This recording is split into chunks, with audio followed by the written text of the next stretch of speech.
acá a México, empecé a entrar al mundo de la sustentabilidad y la sostenibilidad y necesité mucha asesoría en referencia a las normas, leyes y reglamentos locales. Y tuve la oportunidad, como siempre, por ser un hombre de fe, tuve la bendición de conocer a un gran profesional que me guió específicamente, no solo por la vocación de servicio, me guió por esa pasión que tiene también de compartir y de enseñar toda su experiencia basado en su profesión. Ha ocupado, como siempre, acá les voy a compartir, vamos a leer un poco de la semblanza de nuestro invitado.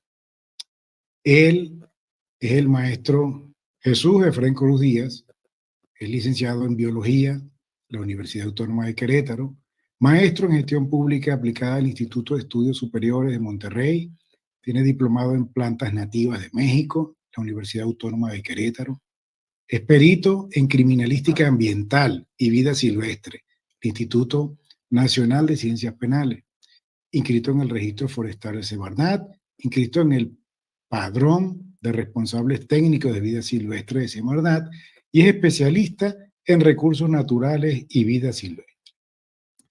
Para él, mi más grande respeto y admiración, y hoy lo tenemos acá con nosotros. Por acá, bienvenido, maestro Efrén. Este es su espacio y por favor, bienvenido. ¿Quién es el maestro Efrén? ¿De qué parte? Lo puede colocar también en horizontal si gusta, para que le... ¿Ya me escucha, Doc? Si es tan amable. Y por acá lo tenemos. Bienvenido.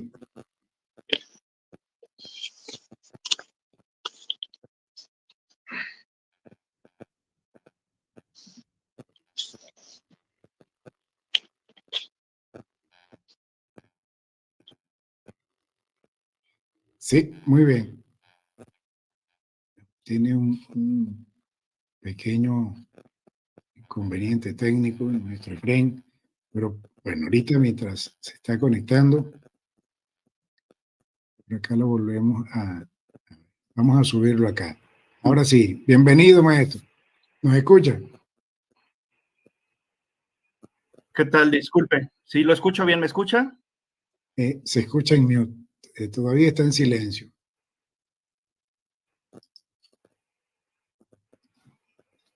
Yo lo escucho bien. ¿Me escuchan? ¿Sí?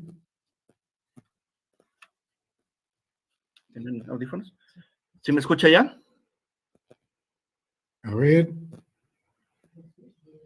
Sí. Ah, ok. Bueno, adelante, maestro. Adelante, sí. Muy bien. Ahora sí ya me escucho. ¿Sí me está escuchando por ahí, Doc? Sí, sí. Fuerte y claro. Ah, ok. Ah, perfecto. Una disculpa por todos los inconvenientes técnicos. Esto es lo que reafirma que aquí en LinkedIn se hacen los streaming en vivo. Es directo. Sí, ¿no? es la primera vez que participo así, en esta modalidad, y soy novato, pero bueno, ya estoy aquí. Sí, vi toda la presentación, le agradezco mucho sus palabras, y pues a la orden.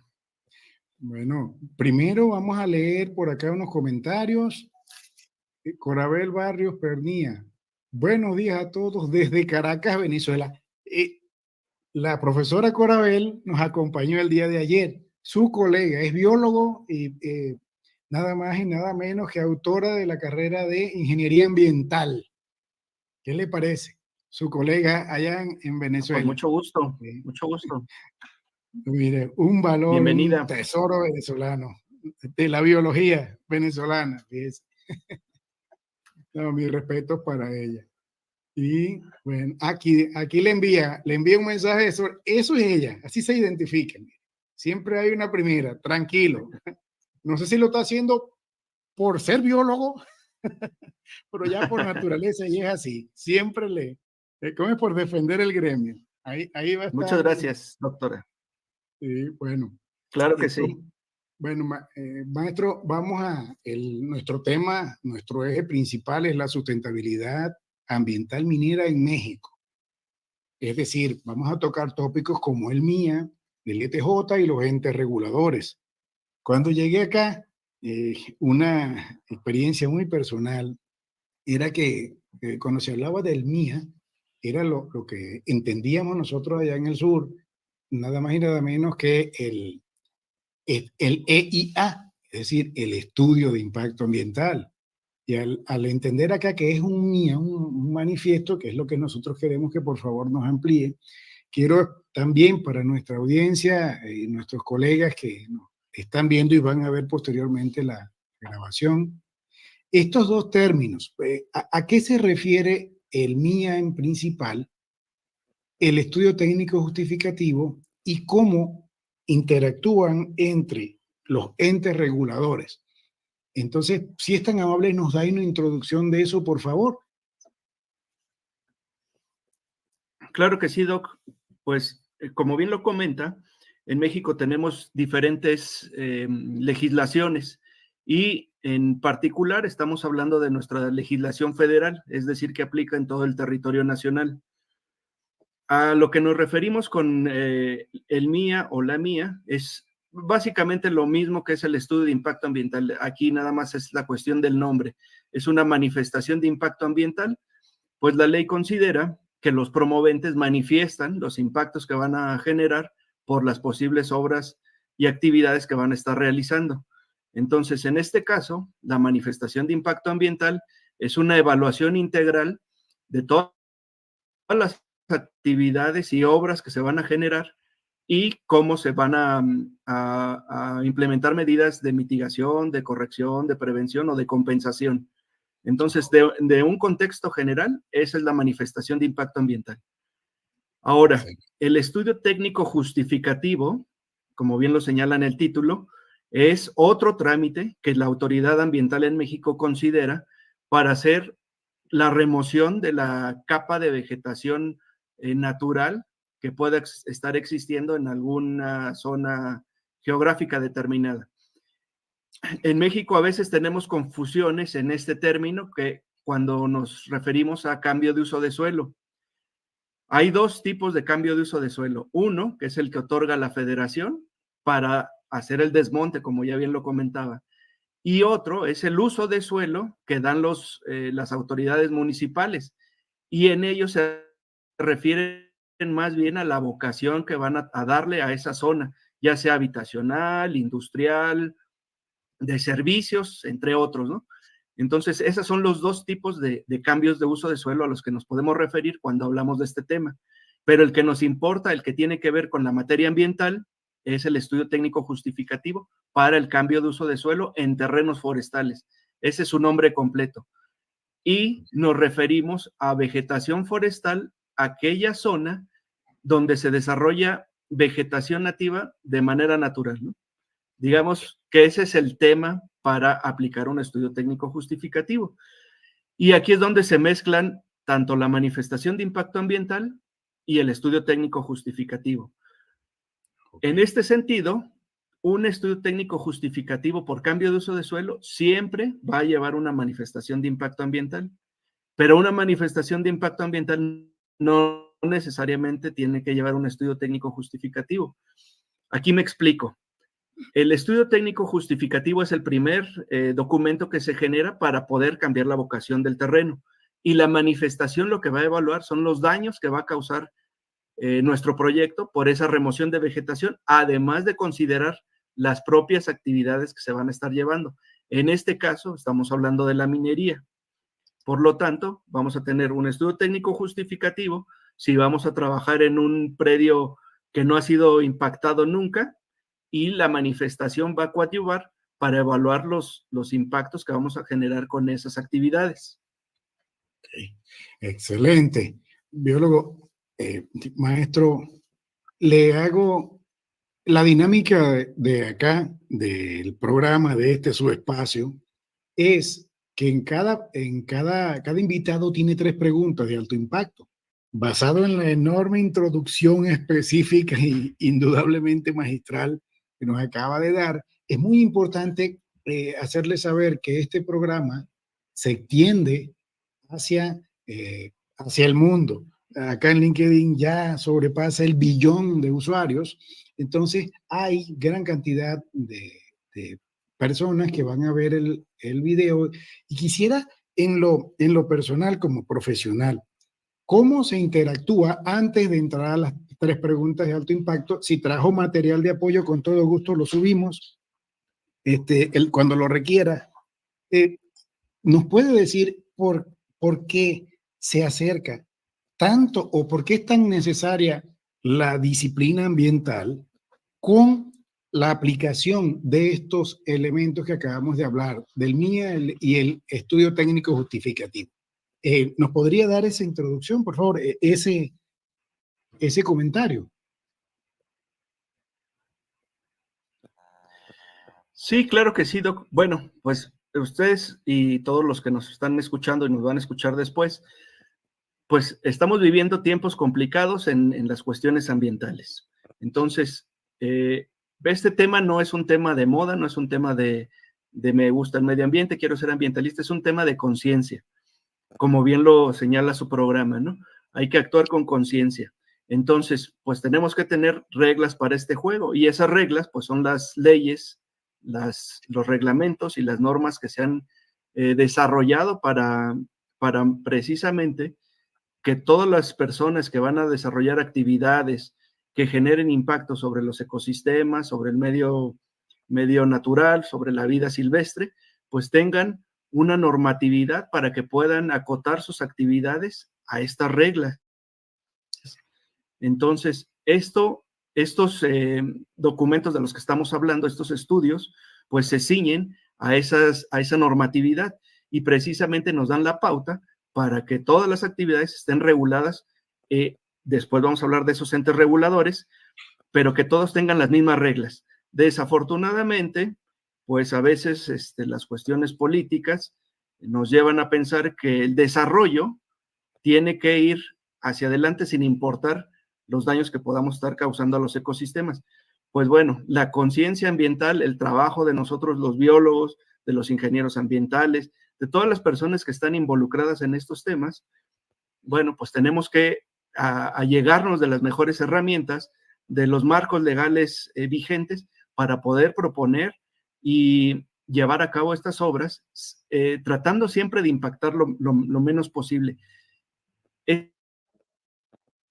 Es imposible no generar impactos, pero sí es posible que esos impactos sean mitigados, puedan ser reparados o, en su caso, compensados. Entonces, este es el marco general que tenemos y es la manera en que vamos a estar pues trabajando, al menos aquí en nuestro país, ¿no? En México.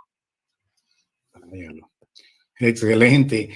La dinámica de acá del programa es que después de una reflexión de alto impacto, biólogo, hay una compensación y es sencillamente una medalla de liderazgo. Bien Muchas gracias, merecido. Doc. O sea, es lo que tratamos de impulsar. No es una disciplina, no es un servicio, es una pasión con un compromiso ambiental que está al servicio de quienes lo quieren aplicar. No es un tema de moda, como lo hemos compartido acá en el programa, es los que empiezan a hablar ahorita de la sustentabilidad y sostenibilidad. Lo más probable es que son generaciones nuevas y incluso a pesar de ser, digo a pesar porque no se ha difundido de una manera tan completa lo que es la sensibilidad ambiental, que esté basado en la conciencia. Es decir, ¿cuándo vamos a estar escuchando nosotros que la basura va en su lugar? ¿Hasta cuándo vamos a estar escuchando nosotros si tomas un árbol siembras tanto? O sea, eso es algo que ya debe ser instintivo, debe ser consciente, debe ser natural. Y es ahí donde siempre saco acotación cuando hablamos de temas ambientales.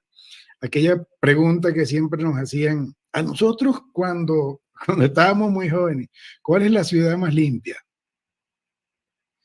La que En esa pregunta nos hacían cuando muy jóvenes y nosotros empezamos a analizar y es sencillo, ¿cuál será la ciudad más limpia? La que recoge más basura, la que tiene más camiones, la que tiene más herramientas para más pipotes o la que menos ensucia. Entonces, allí viene nuestra conciencia ambiental, que cada uno desde su hogar, y eso es un efecto mariposa, porque también debemos estar conscientes de que si no hay un servicio a la mano que te permita esto que recolectaste, llevarlo a un sitio determinado, a un sitio de disposición, entonces el trabajo queda allí.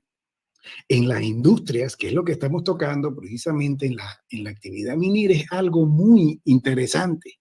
¿Por qué? Porque precisamente viene a enfocar esto de que cuál es la mina con más conciencia ambiental. ¿Cuál es el proyecto con más conciencia ambiental?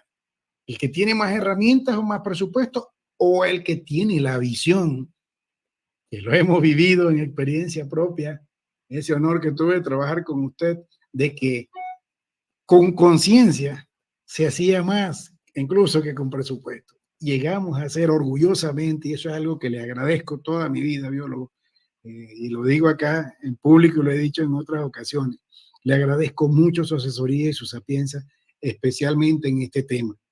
Entonces, bueno, por acá tenemos un mensaje antes de entrar a las preguntas. Su colega Corabel Barrios dice, la conciencia ambiental es fundamental para construir un futuro sostenible y armonioso entre el ser humano y el medio ambiente.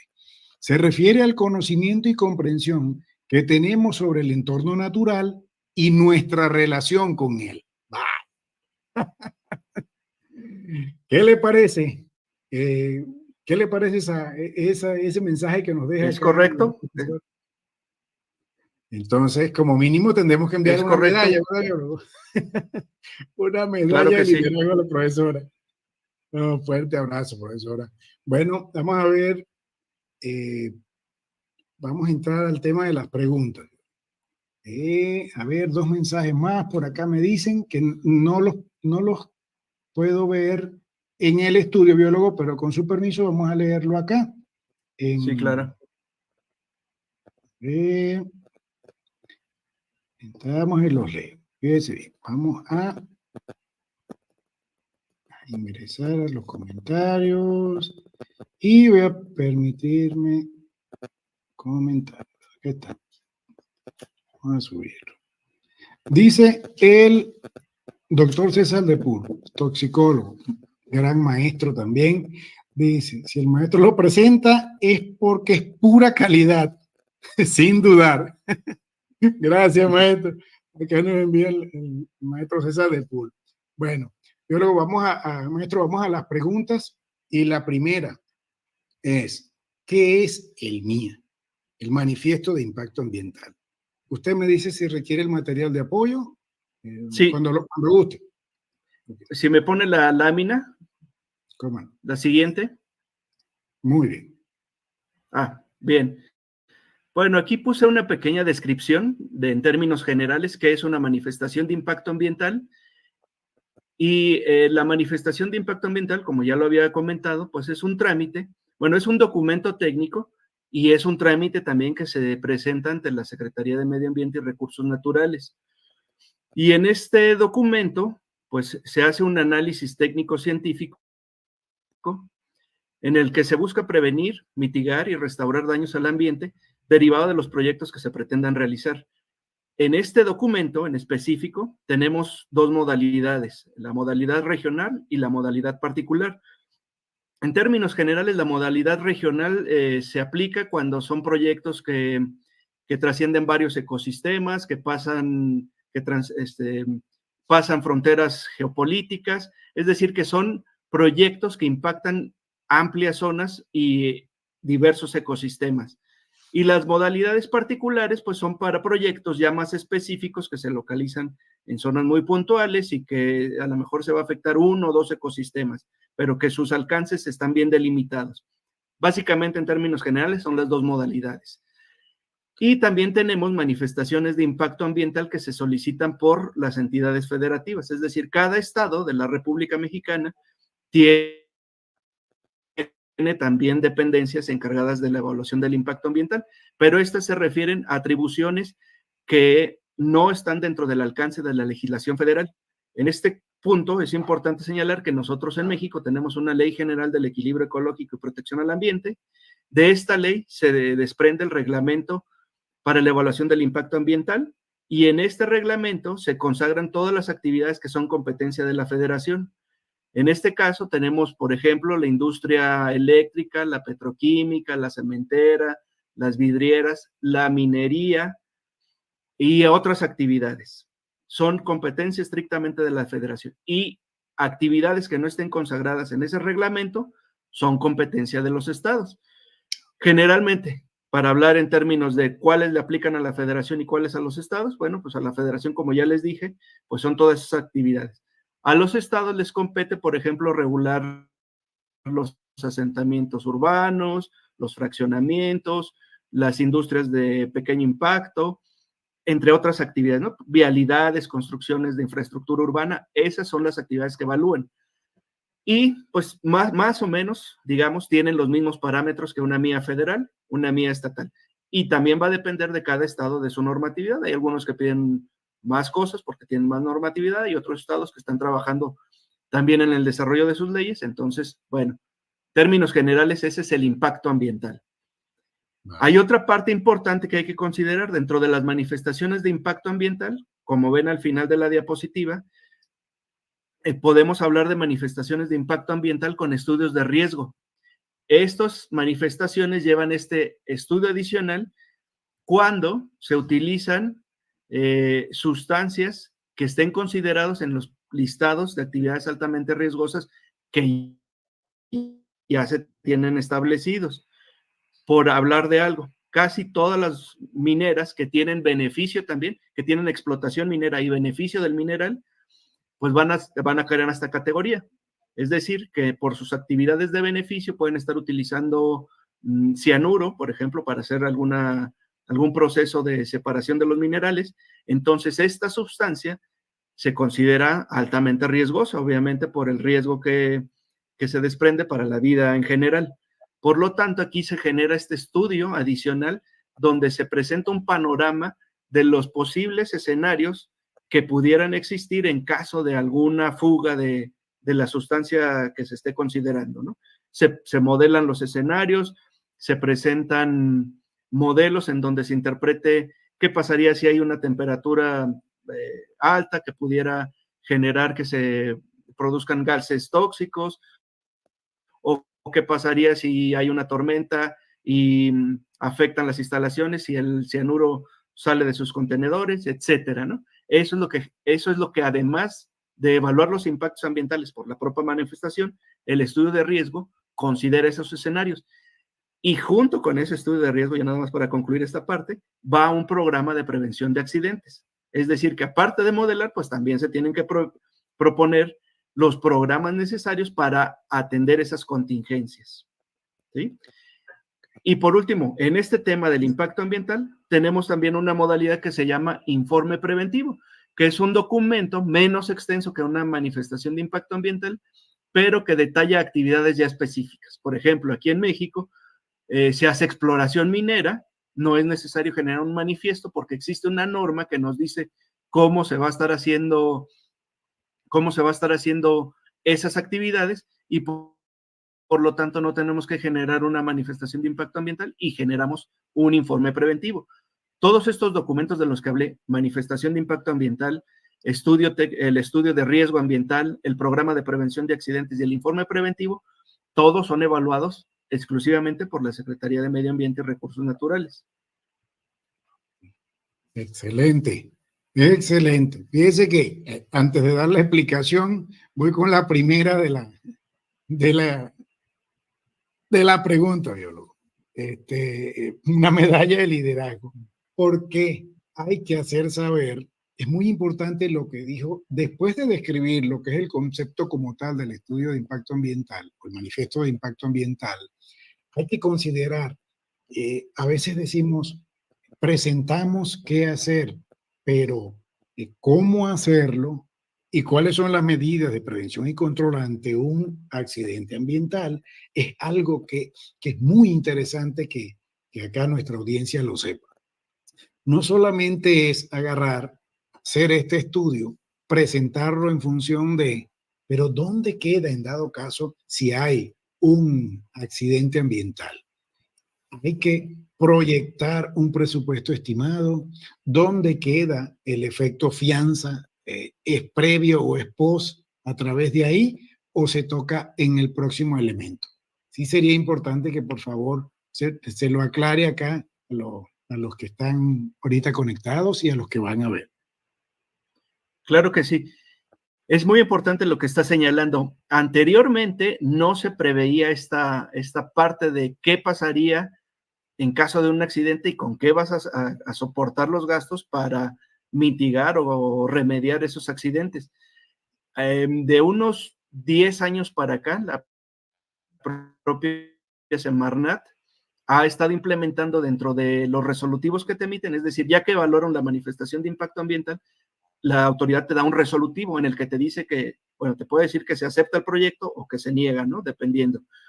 Una vez que está aceptado, dentro de las mismas condicionantes que señala la autoridad, considera un estudio técnico económico.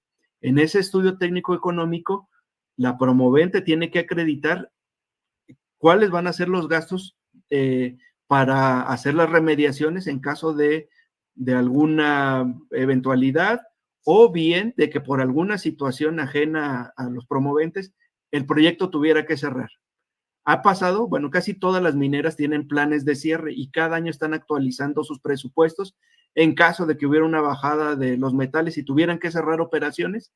Ellos tienen considerados un presupuesto pues para llevar a cabo las medidas de mitigación en lo que el proyecto vuelve a andar o si es que el proyecto se acabó definitivamente. En este caso, ese estudio técnico económico prevé esas situaciones, que por alguna eventualidad el proyecto no se pudiera llevar a cabo y ya se hubieran llevado actividades, bueno, pues que tengas el presupuesto suficiente para hacer las remediaciones correspondientes.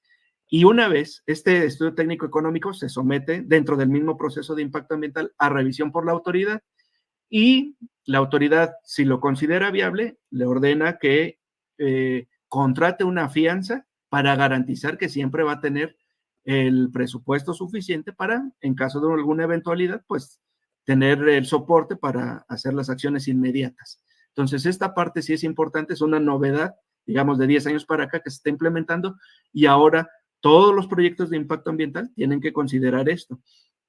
Nosotros siempre somos muy claros con los promoventes, decirle, bueno, sí tiene un costo la elaboración del impacto ambiental, tiene un costo el ingreso de Semarnat, pero también va a tener un costo estar llevando a cabo todas las medidas. Tienes que tener un presupuesto para llevar a cabo todas las medidas.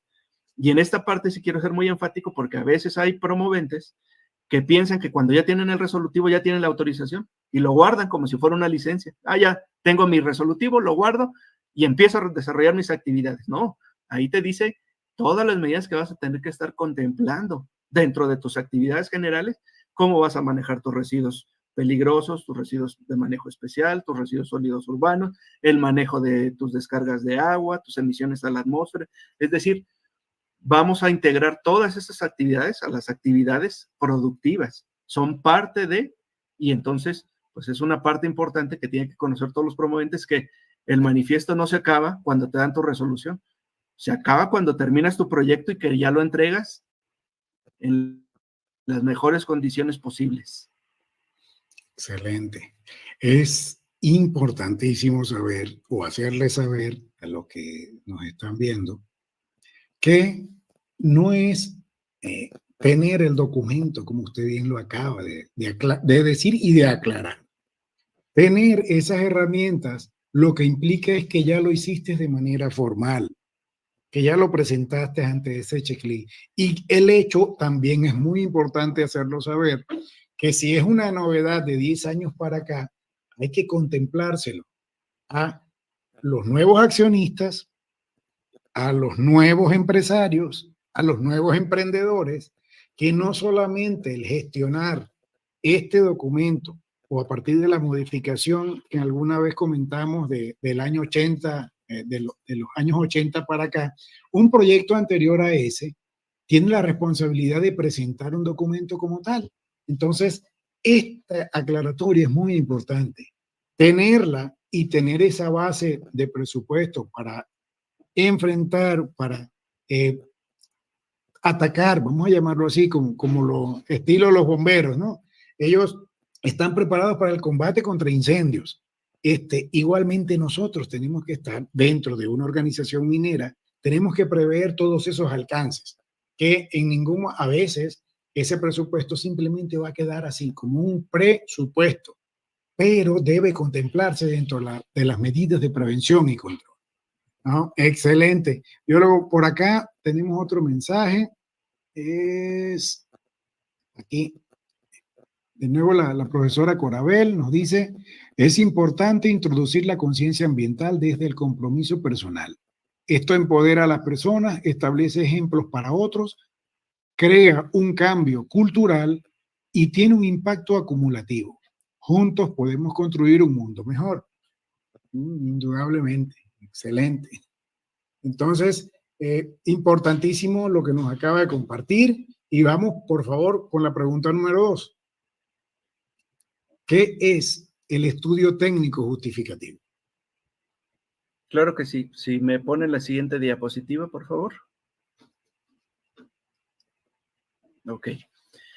Como les comentaba al principio de la presentación, el estudio técnico justificativo, o bueno, como lo conocemos todos, el ETJ, es un documento que también se presenta en la Secretaría de Medio Ambiente y en el cual se presenta información en el que se justifique la remoción de vegetación forestal.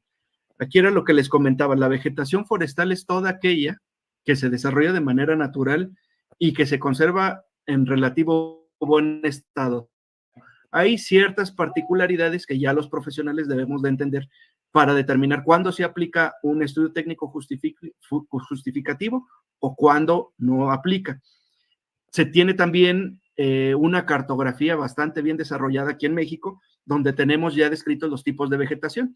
Y la ley dice que, de acuerdo al Instituto Nacional de Geografía e Informática, el INEGI, se van a definir esos tipos de vegetación. Entonces, cuando nosotros trabajamos sobre algún polígono, verificamos esta cartografía y si cae dentro de terrenos que sustentan vegetación forestal, es aplicable este documento. Al igual que en una manifestación, se proponen medidas preventivas, de corrección, etcétera. Pero aquí trabajamos bajo 4 supuestos principales. En el estudio técnico justificativo se tiene que sustentar que no se comprometa la biodiversidad, que no se comprometa la integridad de los suelos, que no se comprometan los recursos hídricos, tanto subterráneos como superficiales, y que se garantice que el secuestro de carbono va a seguir su continuidad en los procesos biológicos. Entonces, esos son los 4 supuestos que en ese documento se tienen que acreditar. Y generalmente estos documentos son por periodos más pequeños, es decir, vamos sobre esa actividad principal, vamos a desmontar un predio y puede ser por 1 año, 2 años, 3 años, depende de la superficie, a diferencia de las manifestaciones de impacto ambiental que van a seguir desde la preparación del proyecto, desde la operación y mantenimiento del proyecto y hasta su cierre. Es decir, una manifestación puede tener una vida útil de 20, 25 años, 30 años, dependiendo de las operaciones. Y los estudios técnicos justificativos van exclusivamente por esa remoción. Y en este sentido, también tenemos 2 modalidades más que quería comentarles.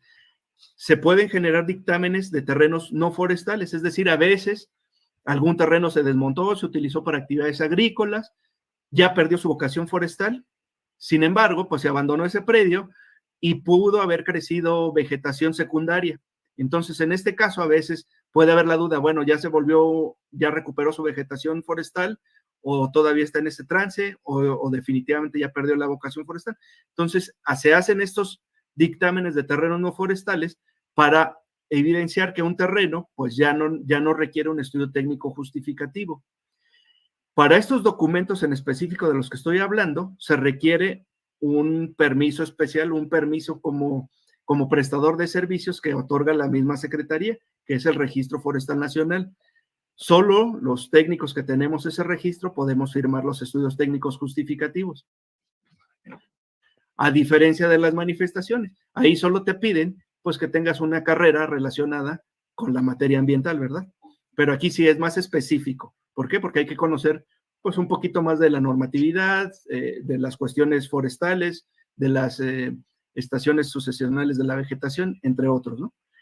Y por último, tenemos otra modalidad que se llama dictamen técnico unificado. Aquí podemos mezclar la manifestación de impacto ambiental y el estudio técnico justificativo en un solo documento. Puedes decir, bueno, ¿para qué me sirve esto? ¿Por qué no hago una mía? ¿Por qué no hago un ETJ separados? Pues depende de tus proyectos, ¿no? A veces tienes que trabajar con un ETJ porque a lo mejor el recurso no es suficiente y tienes que trabajar con un primer avance. Y después, ya que tienes en concreto cuáles son tus actividades, bueno, pues ya desarrollas la manifestación de impacto ambiental. Aquí, cuando ya tienes un proyecto bien establecido, ya conoces los alcances, ya conoces cuáles van a ser los impactos, pues generas este documento. ¿Cuál es la ventaja? Que es una sola evaluación y vas a tener un solo resolutivo. Y que por lo tanto, entonces solo vas a tener que dar cumplimiento a un solo documento. Cuando tienes dos documentos, bueno, pues tienes que atender las condicionantes que te hayan señalado en el impacto ambiental y por otro lado también tienes que atender las del estudio técnico justificativo. Entonces hay empresas que ya tienen desarrolladas bien sus actividades, como la industria minera generalmente, entonces generas este documento y te ahorras estar generando información para la dirección de impacto y otro informe para la dirección de suelo y forestal. Entonces, digamos, aquí juegas con lo que tienes, ¿no? O sea, existen esas posibilidades y aquí la propia autoridad te da también ese margen para que puedas ser más eficiente en el manejo de todos tus aspectos ambientales. Excelente. Primero la medalla de liderazgo, yo lo... Primero que todo, Muchas muy gracias. importante, claro que sí, bien merecida porque esa es la dinámica del programa.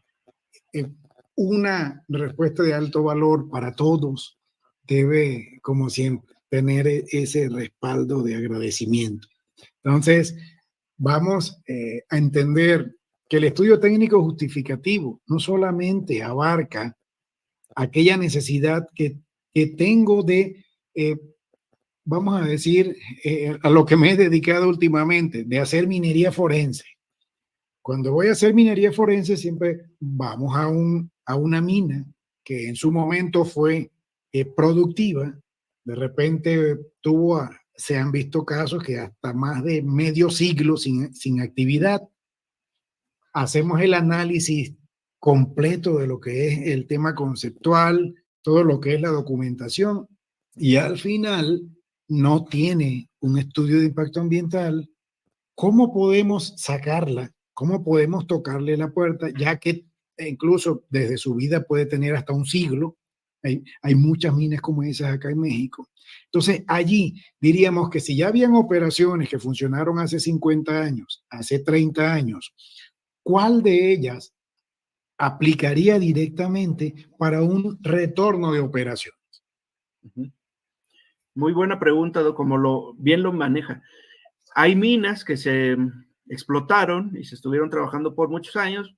Hubo cuestiones diversas, bajas de metales, no sé, alguna cuestión con los inversionistas y se dejaron de operar. ¿Cuándo se aplicaría una manifestación de impacto ambiental? Siempre. O sea, ahí no se pueden escapar. ¿Por qué? Porque como señalaba, la manifestación de impacto ambiental no solo contempla las obras, sino las actividades. Las obras ya están hechas. Entonces, vamos a estar evaluando las actividades que se van a generar de nueva, digamos, van a retomar un proyecto. Entonces, en este caso, pues si ya existían las obras mineras, rampa, de petateras, presas de jale, etcétera, pues hay que rehabilitarlas. Entonces, en todas esas actividades se van a generar impactos. Por lo tanto, se va a tener que evaluar nuevamente esas actividades. Ahí sí, el cambio de uso de suelo, digamos, en las superficies que ya fueron afectadas, que están impactadas, y que como comentábamos, como usted lo señaló, la legislación en México, la Ley General del Equilibrio Ecológico se publicó en el año de 1988. A partir de ahí, hacia adelante, todos los proyectos nuevos, pues tienen que tener estas estos dos documentos, ¿no? El impacto ambiental y el estudio técnico justificativo. Si de años para atrás ya se habían generado los impactos, bueno, pues no va a ser necesario un nuevo estudio técnico justificativo, a excepción de que se vayan a abrir nuevas áreas forestales, es decir, bueno, pues ahora la mina requiere ampliarse y voy a afectar ecosistemas forestales. Ahí se va a hacer, pero ya sobre las áreas específicas que se van a afectar. Las que ya se impactaron ya no se pueden evaluar, ya se entiende que fueron impactadas y que, bueno, dentro del impacto ambiental se van a proponer también medidas pues para conservación de suelos, para conducción de aguas superficiales, para evitar la erosión hídrica eólica, etcétera, ¿no? Entonces, en esos sentidos vamos a estar trabajando. Cuando es un proyecto que ya se llevó a cabo, bueno, impacto ambiental siempre de cajón. Y estudio técnico justificativo solo si se van a abrir nuevas zonas forestales para el desarrollo de las actividades mineras. Excelente. Dice que bien aclarado, ¿no? A veces se suele malinterpretar de que el hecho de que la mina es muy antigua no requiere ni una ni la otra. Y ya bien claro está que todas requieren el primero. Y alguna Correcto. característica de operación e ingeniería se le aplica el estudio técnico justificativo. Sobre todo si hay cambio de ingeniería a las estaciones actuales o a las instalaciones actuales. Bueno, por acá la profesora Corabel nos pregunta, ¿existe un procedimiento específico para hacer el ETJ o es solo normativa? No, sí existe una guía metodológica donde te dice cuáles son todos los aspectos que tienes que considerar.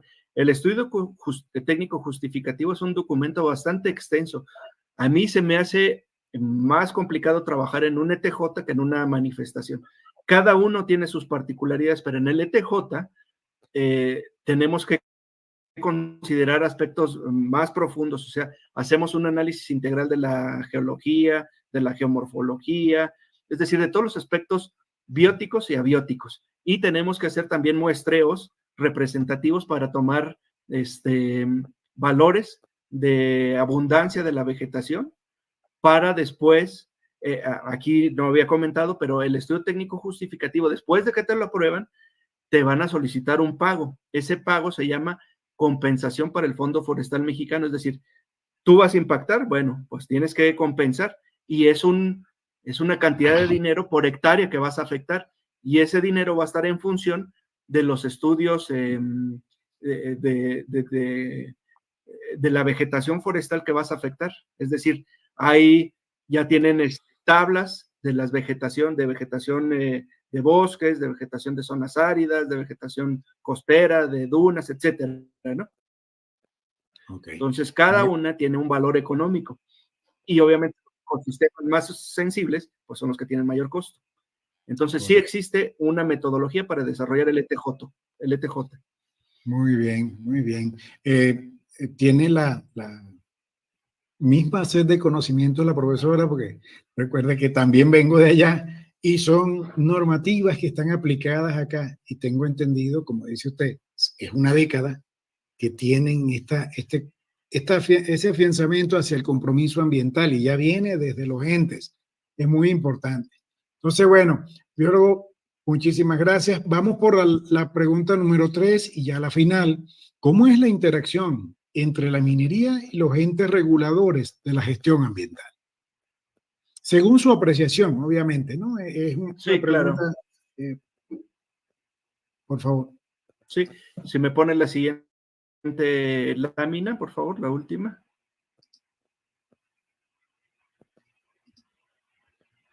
Bueno, para empezar, los entes reguladores en el ámbito federal, como les comentaba, tenemos los siguientes.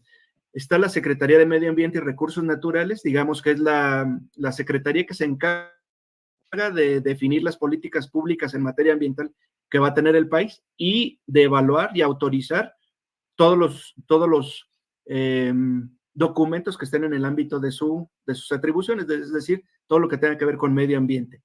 Y tenemos el sector ambiental, tenemos órganos desconcentrados de esa secretaría que se encargan de actividades específicas. En este sentido, tenemos una Comisión Nacional del Agua, pues que se va a encargar exclusivamente de normar todo lo que tiene que ver con el recurso hídrico. Tenemos una Procuraduría Federal de Protección al Ambiente, que es, digamos, la policía ambiental, es la policía de Semarnat para verificar que las autorizaciones estén llevando a cabo, o también hace la parte de inspección y vigilancia, es decir, están en el país haciendo revisiones de que todos los proyectos cuenten con autorizaciones y que si tienen autorizaciones, bueno, pues que se apeguen a los términos y condicionantes. Existe una Comisión Nacional Forestal que también se encarga de desarrollar proyectos de reforestación y también se encarga de aplicar los recursos del Fondo Forestal Mexicano, los que les comentaba que se pagan por la remoción de vegetación que se autoriza en los CTJs. Ellos son los encargados de definir los proyectos que se pueden llevar a cabo para remediar, pues, suelos perturbados o llevar actividades a comunidades, pero siempre en materia forestal. Tenemos una Comisión Nacional de Áreas Naturales Protegidas, pues que se encarga de observar las políticas en esa materia. Y además de estos entes que son federales, pues como ya les había comentado, tenemos secretarías de medio ambiente en los estados y tenemos direcciones municipales de ecología, pues en los ayuntamientos. Entonces, de manera general, estos son los entes que participan. ¿Y cuál es la relación? Bueno, sin meterme en temas de política, en este sexenio la minería ha sido un poco, pues, como estigmatizada, ¿no?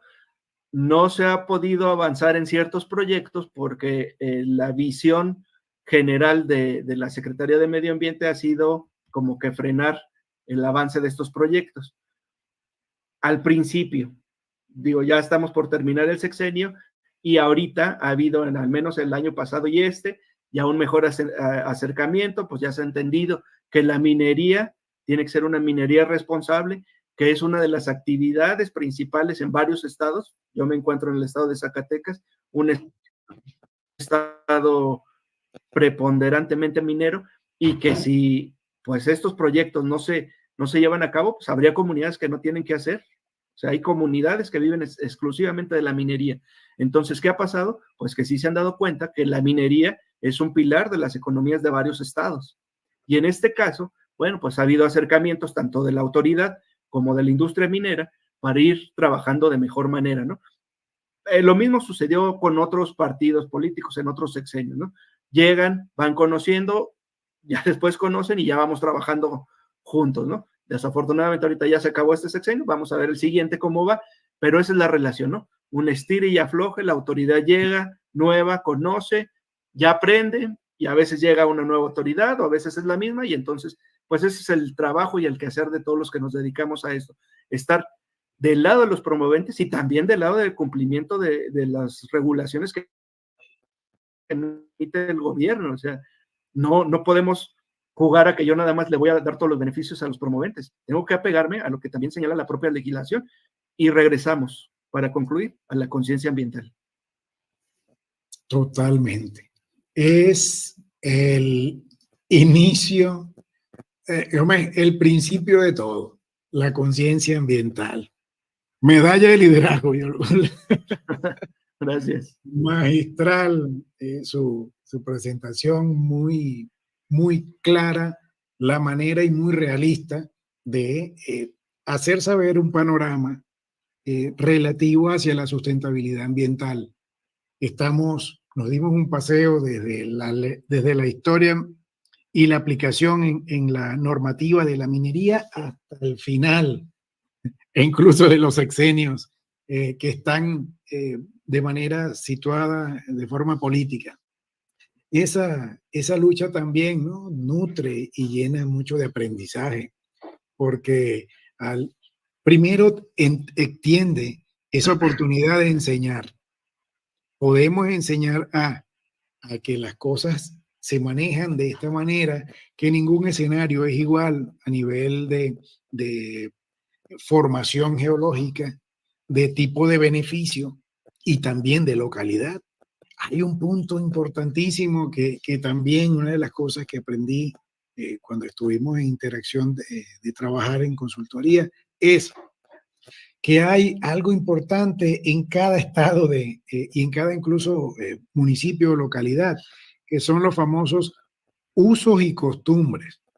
están, una minería que viene desde hace muchos años, podría entrar dentro de un uso y costumbre. Podría adecuarse a un estudio técnico justificativo. Cuando hay un incendio, por ejemplo, forestal y no ha sido impacto de la minería, no lo podemos tocar porque ya la legislación o su reglamento tiene un punto importantísimo que lo estableció dentro de eso. En principio también entendíamos o entendemos que para poder hacer esta interacción con los entes gubernamentales es importante a lo que un servidor se dedique, que lo primero que hago en una consultoría es decir, mire, vamos, después de hacer la minería, para hacer minería forense, lo primero que necesito es esto, y es el diagnóstico ambiental. El diagnóstico ambiental no solamente es lo que veo, es de manera documental y toda la aplicación de la norma que existe acá en México. Entonces, desde ese punto, del principio solamente, no, yo voy a ver una mina, es importante hacérselo saber a las personas, voy a invertir en una mina, voy a comprar una mina, voy a vender una mina, el decir una mina ya significa que está bajo ciertos parámetros que debe cumplir y el primero para hablar de una conciencia ambiental es la normatividad ambiental. Entonces, muy agradecido, siempre aprendiendo de usted. Es importante por acá, biólogo, que nos comparta dónde pueden ubicarlo, cuáles son sus redes, en dónde podrían solicitar de repente esa asesoría en mayor escala, ¿no? Para aquellos claro, interesados en aprender en manera de capacitación y también acercarse a los proyectos, que ya sabe que igual lo llevo a cualquiera de los proyectos, pero es importante que usted también lo comparta, si es tan amable. Sí, claro que sí, muchas gracias, Doc. Pues bueno, nuestras redes sociales, pues tenemos solo en Facebook, FIMAMEX, es FIMA, ahí nos pueden buscar así en Facebook, y tenemos nuestra página, fimamex.com, y también nos pueden encontrar en su página, y nos tiene como socios, FIMA, y ahí en la página están nuestros teléfonos de contacto, nuestros correos, y todos los servicios que se ofrecen en materia ambiental. Digo, no solo nos dedicamos a esta parte, también hacemos auditoría ambiental, también tenemos la parte del laboratorio para un monitoreo de emisiones a la atmósfera, toma de muestras de agua, de suelo, etcétera, ¿no? Entonces, nuestro proyecto sí es integral en materia de medio ambiente y con todo gusto ahí les vamos a atender. Y cualquier duda, pues estamos a la orden. Muchísimas gracias. Yo, ya para terminar, ¿qué mensaje le daría a usted a las nuevas generaciones como líder inspirador y consciente dentro de su disciplina? Lo dejo, por favor, para que se lo comparta a las nuevas generaciones. Muchas gracias, Doc. Mire, precisamente en este momento en nuestra empresa, generalmente tenemos chicos de servicio social o a veces algunos ya se integran un tiempo en la plantilla fija y pues me doy cuenta de cómo han ido cambiando las nuevas generaciones, ¿no? Sí veo una generación que trae esa misma sed de buscar pues mejores alternativas a los proyectos, ¿no? Y en ese sentido, pues yo lo que le quiero comentar a las nuevas generaciones es que no pierdan ese interés de seguir buscando nuevas opciones, de seguir mejorando nuestros trabajos, porque digamos, sí tenemos una normatividad y tenemos unas guías metodológicas para hacer nuestro trabajo, pero siempre se puede innovar.